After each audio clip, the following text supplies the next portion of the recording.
Hello and welcome to another POV video. This POV is going to be a bit different than my usual. First of all, I'm shooting with a focal length I have a love-hate relationship with, and if you've been following my channel, you know that quite well. It's the 35mm equivalent on my beloved Fuji X100V. Lately, I've been obsessed about the 28. You can check out all the videos in the description below. Anyway, back to this video and why it's different than all the others that I made. I'll be doing a composition breakdown and walk you through my thought process when I take a photograph. What do I see? How do I compose? And hopefully this will help you make great photographs of your own. Let's take a look at the settings for this photo walk. It's quite sunny today here in downtown Copenhagen for a change. So I'll be shooting using both manual mode and continuous autofocus. The ISO is set to a range between 250 and 800. The aperture is between f5.6 and f8, mostly f8 because of the harsh sunlight. I have a black mist filter on to give the photographs a touch of film look that I really like. I will also be shooting in JPEGs and RAW with the black and white film simulation. It's the Kodak Tri-X400 that I tweaked a little bit. And most of the photographs that you're going to see are edited using the RAW files.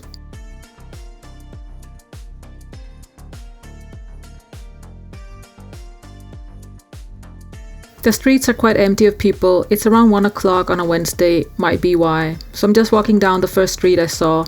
I know there's a bank at the end of the street where there might be some people walking by. Let's check it out. Something caught my eye instantly at the end of the street. I really like how the shadows are falling at this very corner. And also there's this old cellar door. Could make for an interesting composition. Mostly I'm drawn to the shadows and now just hoping and praying for the perfect subject to come by. Suddenly the door opened and a man came rushing out, and then another one after him. Good that I was ready with my camera and the settings were dialed in. Whew, a lucky catch. It would have been even more perfect if the second dude wasn't there and made a more clean composition. Anyway, I can't complain.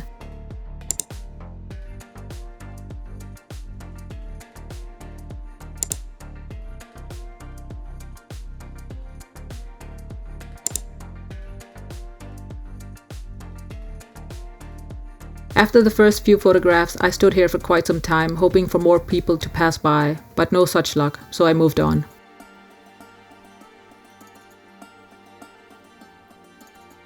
As I'm walking down the street, I see another interesting corner.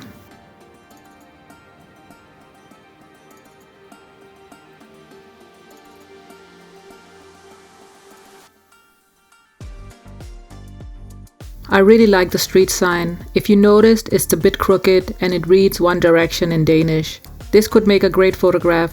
Might be hard with finding a subject at this time because the street still looks pretty empty. And again, here I'm drawn to the shadows. Notice the way the shadows are falling. I can make this into a moody photograph.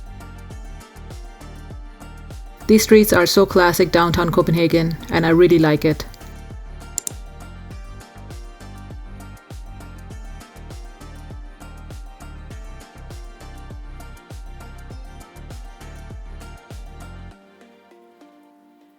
So I walked around for a few minutes and found another corner.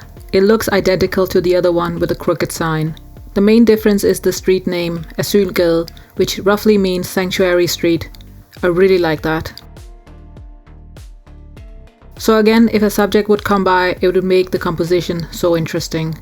Also notice how the shadows are falling in a very sharp angle, almost like a triangle. I can use this to frame the photograph by enhancing this effect in post.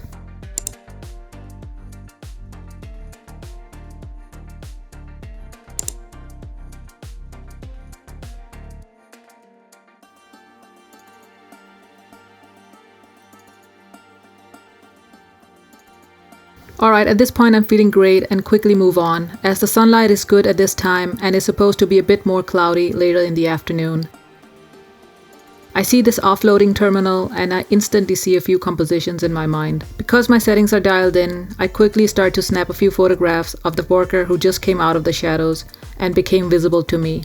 I have an idea of how this photograph will look in post, so I want a few more photographs to choose from, which is always a good idea in case you missed the shot or didn't make it in the first place.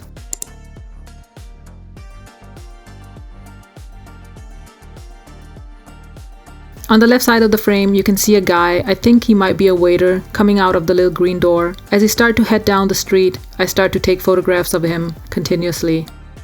Also notice the shadows that he's about to go through. This will make a set of interesting photographs.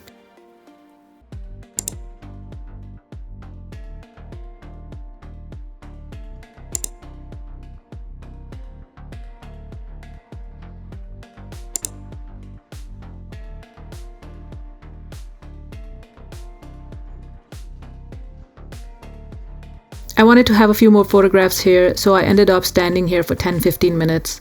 The foot traffic here is good, plenty of different types of people walking and biking by, which is a good thing because that way my photographs will have a bit of variation and not look all the same.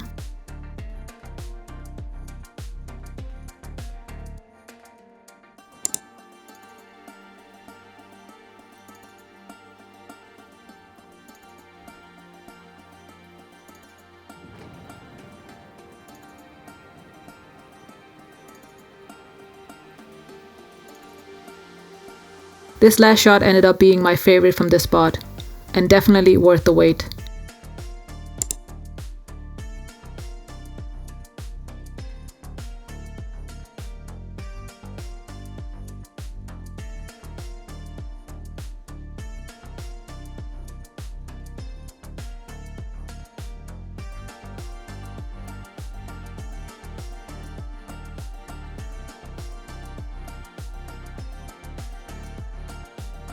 I saw this lady standing at the corner, completely distracted by something on her phone. At first, I just quickly took a photograph of her before she broke her composure, and then I started to walk away.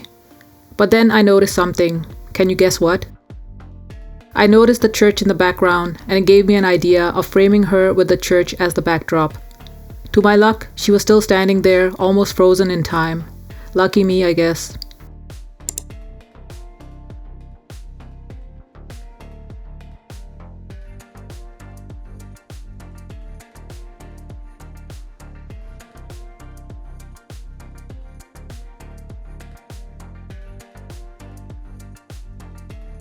At this point, I feel like I'm walking in circles in the same 3-4 side streets. So here is the last set of photos that I made from downtown Copenhagen, before I move on to the opposite side of these small and narrow streets. These photographs are okay, nothing special, but proves a point that light and shadow or high contrast photos are quite easy to make with a bit of practice, and spring season is perfect for it.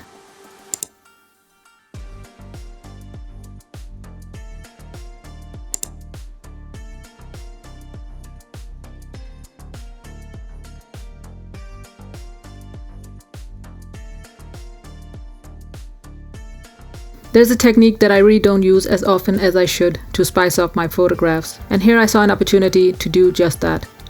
Using foreground elements to frame up a shot, to remove or eliminate unwanted distractions, is an easy way to make your photographs interesting. This spot is not ideal, but the outcome is not entirely bad either. I still need more practice with this technique though.